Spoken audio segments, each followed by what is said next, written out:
wants to go to graduate school. I'm going to react a little bit strangely to the honor of extra time with kind of a scary challenge to the audience. And I'd like you to delve into my mind. And I want to show you how far left field we are with sort of here's the classical picture of the catalysts. We've heard so far all week long about structure-function relationships. Let's make a series of catalysts, let's characterize them, let's understand how they function, and then let's correlate the two. Here's my favorite basic research needs report from commissioned by DOE some years ago. Elements are also in the catalysis report, but this is synthesis science, and it says much less effort has been directed toward predictive synthesis and understanding how to get the atoms where they need to go. And for that gap, structure function doesn't do it. We need an antecedent connection, and then it's preparation of structure. How do we get the atoms where they need to go? I'm suggesting to the young researchers this is a very right hearing. It used to be if I could succeed there, many folks do. I'd like to distinguish rational catalyst design. If we can solutions of the mechanisms to understand what we say no we need for site 1, what we need for site 2, that's powerful and it's valuable. But it's not sufficient to make a better catalyst unless we know how to get the metal 1 next to the metal 2, right? So I distinguish between rational catalyst design and rational catalyst synthesis. And again, we suggest this is the right period, and especially for as much as computations help this juncture, it can also help this juncture. It's a new horizon. That's my story, and I'm sticking to it. Am I at an end with SEA, dear SEA? Here's what you can. We've heard a lot about charges and metal surfaces in some of the talks, especially the plenaries so far. We've used geochemistry or colloid science for a number of decades for charging on the oxide or say a carbon surface to exploit the acid-base chemistry of the nascent hydroxyl groups to either protonate positively charged or deprotonate negatively charged the surface, and then electrostatically absorb the oppositely charged types of precursors. We like amines, chloride, these other ones.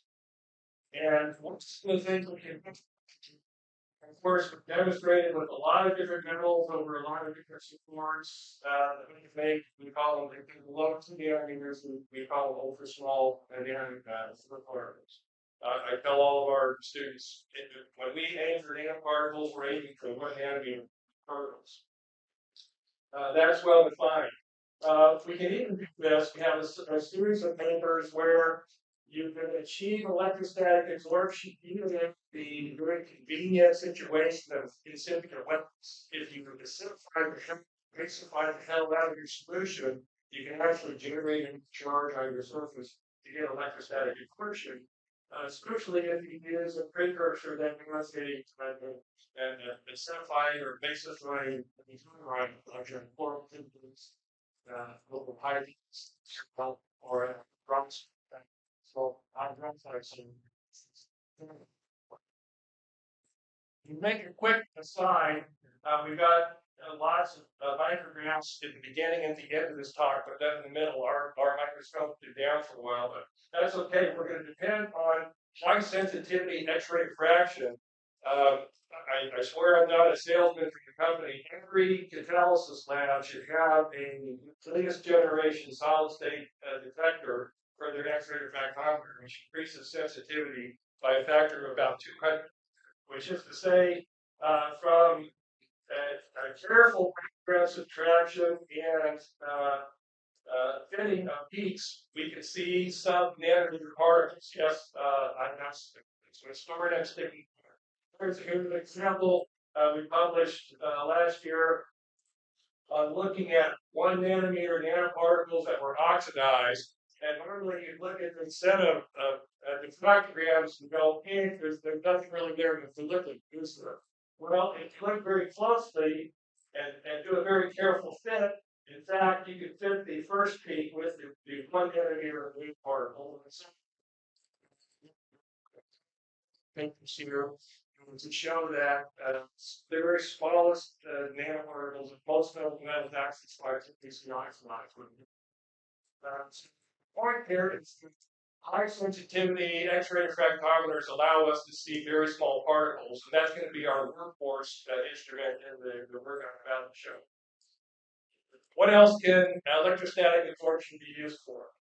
Folks like Phil Christopher and others have been using it to make single atom catalysts. Now, granted, he does very small primary titanium, and he went to a solution concentration that corresponded to this titanium particle, but he was able to make single atom catalysts.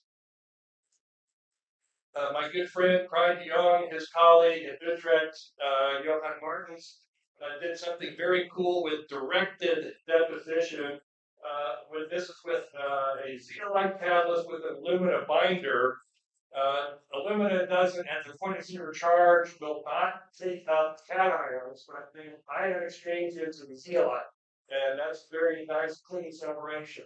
On the other hand, platinum hexachloride ions will not have ion exchanges with zeolite, but they absorb the luminous from its low beams. So we've got a very selective deposition of that material. I noticed the absorption of really in positively charged the surface. Serious complex oxides. This is the same idea. So we can use electrostatic absorption for that sort of an application. Now, this is one of the great revelations of my career. I was sitting behind my desk and I thought, what if we absorb 2 metals instead of 1? So we're really going far out there. And the hypothesis, of course, is that if we have mixed monolayer precursors, we'll maintain high dispersion, but we'll get a homogeneously alloyed semiconductor particles. And this is basically the noble metal, base metal, base metal. And these are neat images. We can do a spot nanoparticles and see both elements, with the high sensitivity.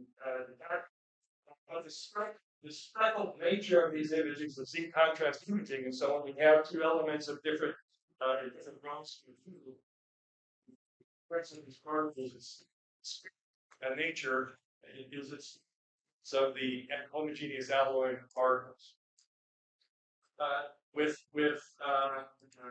just saw a talk on the wood-link alloys, single atom alloys. Our work in plating gold is not so sophisticated an element as the infrared work we just saw, but we can deliver plating for 2 nanometer gold particles, and we see the elimination of the multi-valent CL and look at things in that direction. So that's another nice application for electrostatic absorption. What can't we do with electrostatic absorption? I would say make large particles unless you calcine. It turns out if you use electrostatic absorption for your precursor, you can reduce at 200, at 400, at 500, 500 degrees, and particle size won't change very much. You have to calcine to get it to the center. This is, I'm talking about platinum plating mostly. And so getting bigger ones is you can kind of do that, but our limit is 1.5, 2 nanometers. In some cases, simple as biometallic ones are about 1 nanometer or even a little bit slow. We can't get anything smaller than that. Or if thinking along, Phil Christopher work and the next work we can't get high densities of isolated atoms. And so I'm going to suggest why not. And this was the thinking of a wonderful graduate student, co-advised by Chris Williams and myself. His name is Navi Shakuri. He's out in industry these days, doing quite well. And I'm going to give an unpublished image taken in my old he's a physicist of South Carolina, my customers. I asked him to take a picture of chlorotenic acid absorbed on alumina at the optimal pH in the dry state. And this is he found a very thin sheet of alumina, and this was the image he obtained. And we always sort of shook our heads and thought, well, it's being induced sintering. And so our imaginative graduate student came up with another suggestion that we're going to follow up on. Whether that's the case here or not, perhaps a schematic of it. What if the beam didn't index? What if precursors have agglomerated during graying? Okay, and so the idea is, I have to admit, electrostatic absorption is not the be-all, end-all. During drying, something else has to happen, right? You know, what forces take over when the surface of the solvent becomes non-contiguous? That's surface tension. And so the idea here, well, the first thing Navi did is he did the opposite experiment. Here's a fairly dry sample with our typical about a nanometer and a half particle size. This is ENC72, our typical carbon form we like to use. Instead of drying it, he let it undry, and he saw great big particles, so certainly water is bad. Now, for those of you who dug into some of the theory, you know that the precursors that are absorbed from the active solution retain a hydration sheath or two, and they absorb it in something of an aqueous-like environment. So even if you dry these, they still retain hydration sheaths. So the thought here is that SEA gives you these nanodroplets, and there's an agglomeration of precursors even as you're drying, so before the reduction. Which, by the way, would explain the insensitivity to reduction temperature, right? So the aggregates are already there before you reduce. They just you reduce them at whatever temperature. So this is my thinking. If you followed it into my mind with me so far, here's our absorbed monolayer precursors that retain hydration. And the aggregation of these being controlled as they are dried and reduced. And so I'm going to show you results from 3 ways in the following slides, focusing mostly on number 3 here. But the first thing to do is, what if we go straight to liquid phase reduction after electrostatic absorption? So that's one possibility. What if we increase the hydrophilicity of, say, a carbon surface by introducing controlled amounts of surface oxygen groups? It's easy enough to do. Will we be able to decrease the size of these nanodroplets and therefore make smaller particles? And finally, the real biggie that Navi Shakuri has cited in our group is, what if we switch the solvent of water wetting solvents, such as acetone? Okay, so we're calling that switched solvent synthesis. Well, let's go back to number 1. We have a visitor from Korea who's done some electrochemistry and is very familiar with liquid phase reductions. In this case, we're taking chlorotenic acid on our good old ENC72. That'll be most of what I showed them. And we'll do an electrostatic absorption at the optimal pH, and we're going to compare that with just a wet impregnation with no pH adjustment. We're doing liquid phase reductions. The flat, in this case, will be reduced in solution, get deposited. And then we use different amounts of hydrazine to do the solution. And so here are the results. Let me first take you to the wet impregnations that show lots of platinum. So all the platinum has reduced in solution, and it gives us plenty of platinum signal to see in our X-ray diffractometer. Here is our thermal reduction of an SDA catalyst right here. That's this guy right here. And then this would just be the dry catalyst for nothing's happened. This is basically just support. And now let's, instead of doing a thermal reduction, let's do the liquid phase reduction. We're doing 10 or 100 times the mole ratio of the hydrazine. And you can see those patterns here. Let's separate them out. Especially the 100 times gives just a hint of platinum. And we can compare it with the SDA catalyst, right? This is the most direct comparison.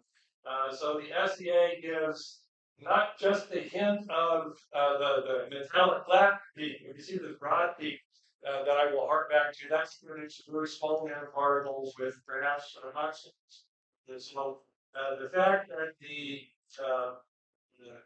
liquid phase reduced does not have that slight raise suggests to me that we have done a very good job of dispersing the metal. And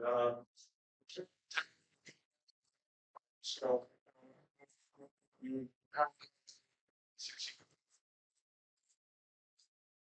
all right, the second method I want to bring up, excuse me, we took black carbon, we took anoric carbon, and we used nitric acid to oxidize. Our PCC, the one was 8.5, the other was 8.5, and with the we were aiming for PCCs of about 248, and we did the electrostatic absorption of the pH, these are the answer to the fraction trends, and let's look at the Noric first. You can see that as the PCC changes from 6 to 4 to 2, the groups, the particles actually, especially if you look at, certainly see the peak here, but then there are shoulders here, the trends are actually opposite of what we hypothesized. If you pay attention again to this left-hand feature on the platinum 111, you can kind of see it lift a little bit.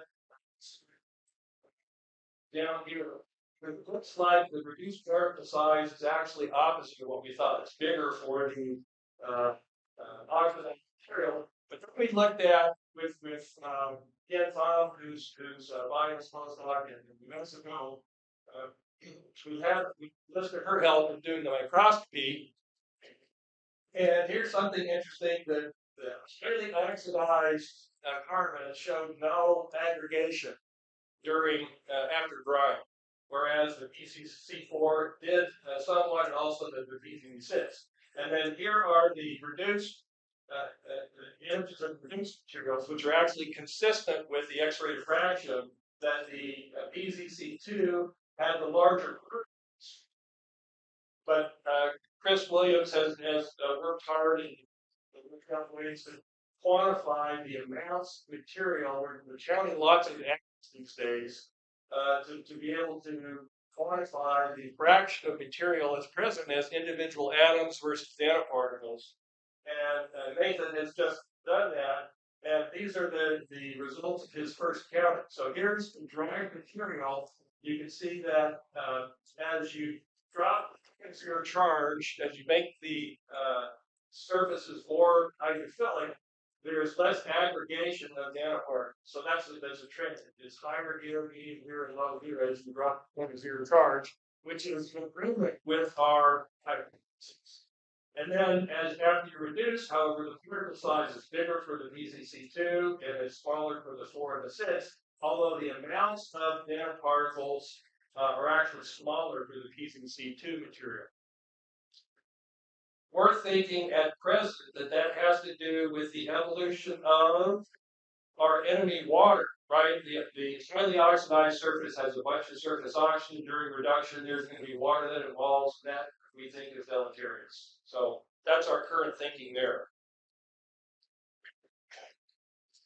All right, I'll spend the rest of my time on calling switched solvent synthesis. This was partly inspired by some of Graham Hutchings' recent works where he was looking at single atom gold on carbon for acetylene hydrochlorination. And he used a series of solvents with decreasing polarity, and he could get away from the use of region to form these single atom isolated sites by using a very nonpolar solvent or wetting solvent. This, however, was he was using nitrile clinker, which was mostly was gray and gold, and so this starting with a non-aqueous water is the best solvent. It is going to be convenient to be able to use the solubilizing power of water and then switch out that with the wetting solvent. The idea here is that we'll develop water to a that's wetting, so to say acetone with a high moment such that the hydration sheaths are displaced is the idea. And so that was the conception of the switched solvent synthesis. There are a bunch to use, and part of our study is to do a design experiments to see what are the best determinants for the optimal solvent. I'll show you results here from acetone, which has a much lower surface tension than water and a much higher dipole moment. So we think this is a high solvent. The experiment looks like this. We prepare a solution in the correct concentration, contact it at incipient wetness. We're using these little centrifuge vials for our experiments with about 150 milligrams. We then add a particular ratio of acetone to water, and we'll pour that into we're using a speaking to the synthesis production at 170 where the folks are balanced in surface. We took this for characterization. The preliminary results that Navi got showed that indeed you can successfully switch the solvent and get a nice dispersion of atoms. This is 3.5% platinum on VX72 with drying about 50 degrees C. The ratio of acetone to water was 4:1. He did it with several other metals to show that there is some versatility in the type of mineral. He also changed the ratio to the reverse. So he used a water, and it showed that instead of getting isolated atoms, you get clusters. So perhaps the ratio of the solvent switch would give us the ability to control the cluster size. Isn't that an interesting thing to think of? Well, the current batch of students in the current project in the Center in Circus has been reading the results. So here we're going to start with something easier, right? It's 0.5%. This is about, I think, 0.06 atoms per nanometer squared of platinum on VXC72. And what we're showing here is the slide. I'm sorry. Here's the first slide we did. And I'm going to show you, I'll report, this is the incipient wetness impregnation. These are the ratios that we use. This is the reduction temperature that was used, et cetera, et cetera. And we use ratios of 4:1, 1:1, and 1:4 acetone to water. And we don't see crystallinity anywhere. That's really good. That's a good start, at least. We'll have to take it to the microscope to see if we have clusters. Now, our partner in crime is Virginia Commonwealth University, and Frank got his student, Edward Chandler, did the same thing. Edward has a furnace that didn't like to go below 50 degrees, so he dried at 60 degrees, which, of course, is just above the boiling point of acetone. And the results here are that when we employed the 4:1 acetone to water ratio, we started to see nanoparticles. The other, and here's our couple of controls, by the way. This is our acidic control. So just putting in the chlorobutenic acid without the acetone switch be equivalent to charge the enhanced dry reaction fluorine gas, so the protons are going to charge up the carbon surface. We're going to if we just take a precursor, physically grind it with the carbon and reduce it to 500, that's how much to get. So there's plenty of platinum here. And not seeing too much of it at all, except for here. And so we immediately thought the drying is very sensitive. And so, of course, the first thing Chris and I said was that word replicate things. The food replicants, yeah, in everything we saw the hint of nanoparticles. And so we read that the method is very sensitive to the drying. We're at a very sensitive temperature here. It's right around the boiling point. So let's go all the way back down to room temperature for the next set of experiments. And by the way, let's go ahead and boost the metal percentage so we can get an even better picture of this. So this next set is now we're up to about half of a atom per nanometer squared. So our corresponding to 4% platinum on VX72. And here are our controls. This is the setting control, right? The procedure without the acetone switch gives us sort of the typical size of platinum nanoparticles you'd expect. Here's a physical mixture of the precursor with the carbon. So again, there's plenty of signal. And now let's do a Swiss.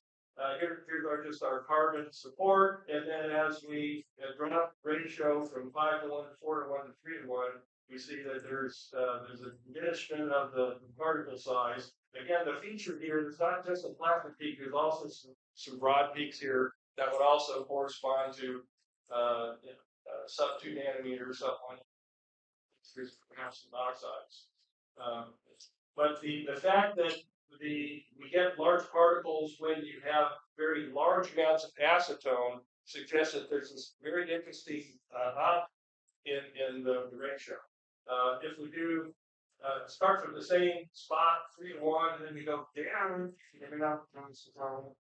we see again that there's a growth in the particle size. So there's optimum here. And that shows, oops, I'm sorry, we're ahead of ourselves. So as we vary the ratio of acetone to water, it looks like the optimum is about 3 to 1, but if you keep reducing it and you go into, let's say, acetone, it looks like there's nothing else. I have no idea what the mechanisms are in these two regimes, and that's our task in the next little while, is to try to understand what it is. Now, of course, to replicate these, we had Edward go back over it, gives even more ratios. And again, we see this that's pretty close to a 3 to 1 ratio here.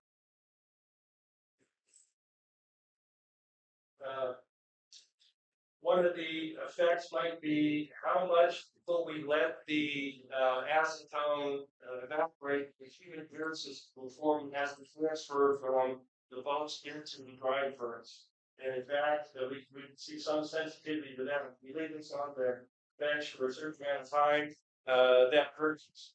And there appears to be goes down again. It's something we don't quite understand, but we're very sensitive to the benchtop drying condition. We want to get this ranges to the forming actually reduction gas.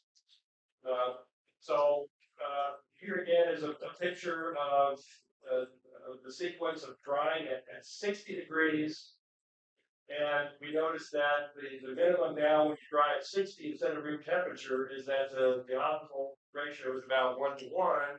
If we go at 90 degrees, we see different behavior with larger particle sizes. 120 degrees, of course, is above the boiling point of water, and we get all kinds of inconsistent trends. We can summarize these with, we'll just take a look at the platinum 111 peak height and next rate of reaction versus the acetone to water ratio. We can see that there are optimals here, and then when you dry at elevated temperature, less acetone actually helps you. And again, This is just empirical data where our jurisdiction was to try to understand why this is.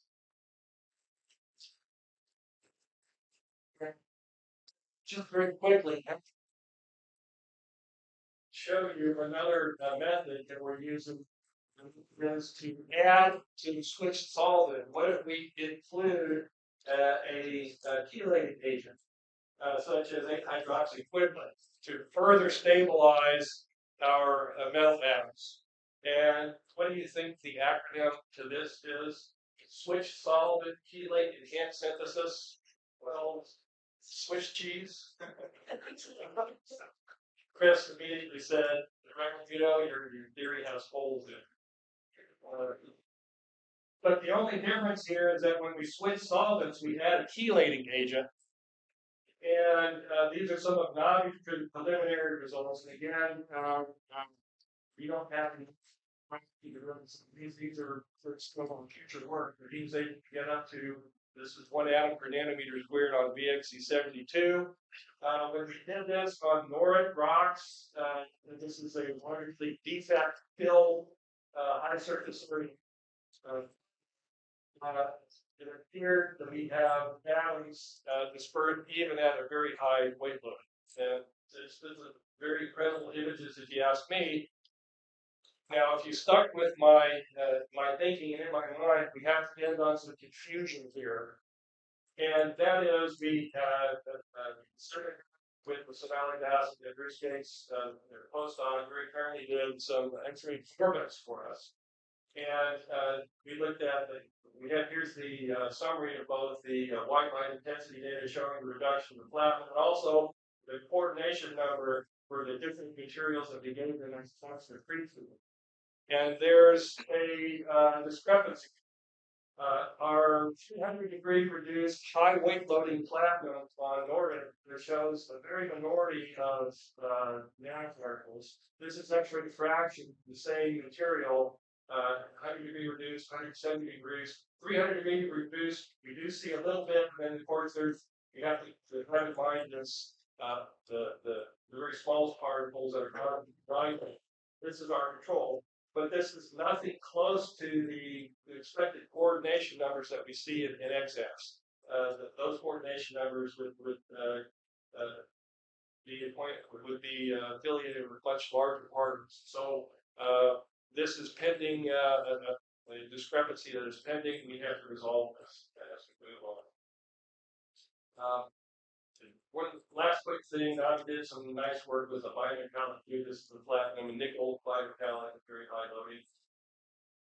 The overall goal is to produce a map of how we can at least initially deposit precursors such that we have, dry impregnación or incipient wetness gives larger particles with polydispersed size distribution, density, small nanoparticles with tighter distances. If we have integration with Swiss, we can get clusters. With the op, we should be able to get isolated atoms, and then if we use, say, a different solvent, I didn't show it, with ethanol, I'm showing it right here, we can get clusters.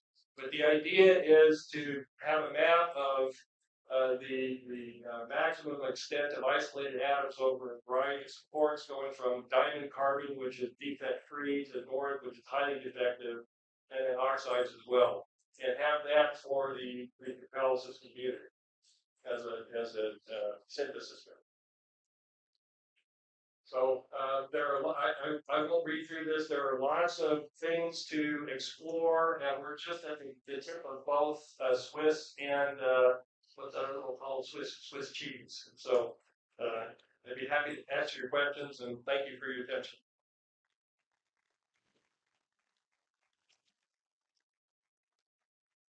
Yeah, in terms of the popular stock. So any questions?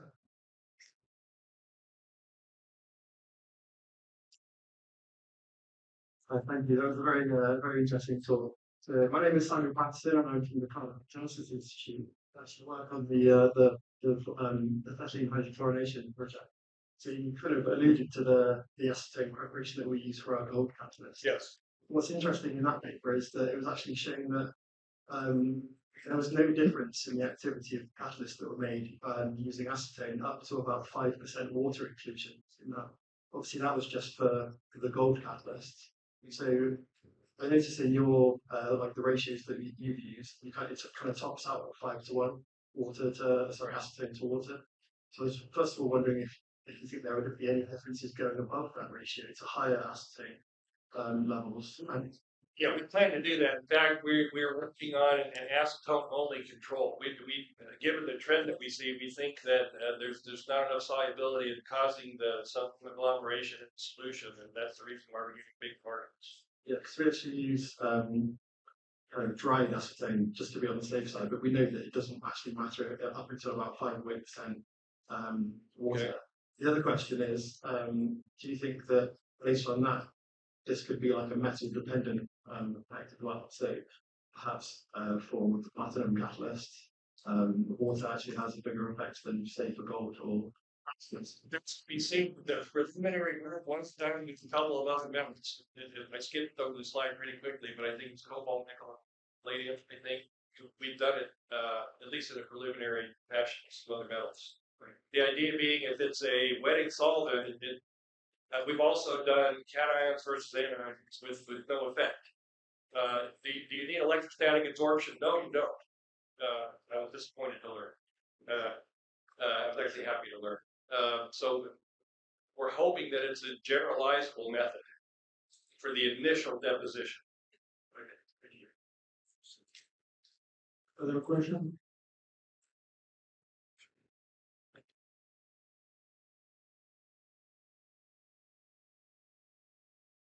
Very nice talk. I really enjoy all the fundamentals you're doing in synthesis techniques. It's super interesting.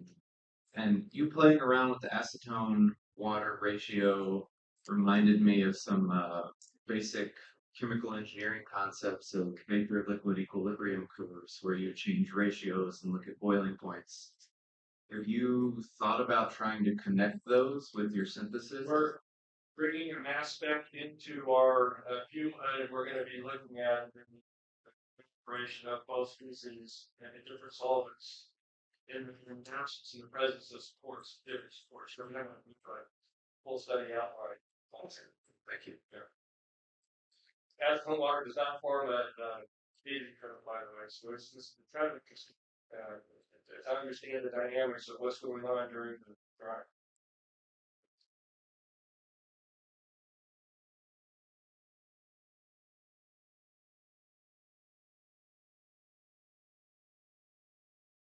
Thank you for an excellent talk. I just wanted to, as someone that's quite new to this method of synthesis, I noticed that all through your talk, you stopped just kind of going into how this catalyst that you made out the perform in actual experiments. I just wanted to comment on like maybe stability of especially the bimetallic ones. Um, just as the previous presenter said, how to activate it or like maybe temperature or pressure reaction conditions, how it affects our catalyst made with this particular I want you to publications. Shakuri, my co-author on at USC. I think one is in Nature Energy, very nice journal where he made bimetallics, one with clusters and the other one with atoms, one with clusters. And I believe these were for electric reactions, anion exchange membranes, and they were stable for that application. That's in the literature. As far as us, I'm very happy to be at South Carolina with a slew of other catalysis folks that I can synthesize catalysts down there and do testing. Does that mean that I'm not one of the catalysis club? I like I didn't want to materials. I think I'm a material scientist, but more questions?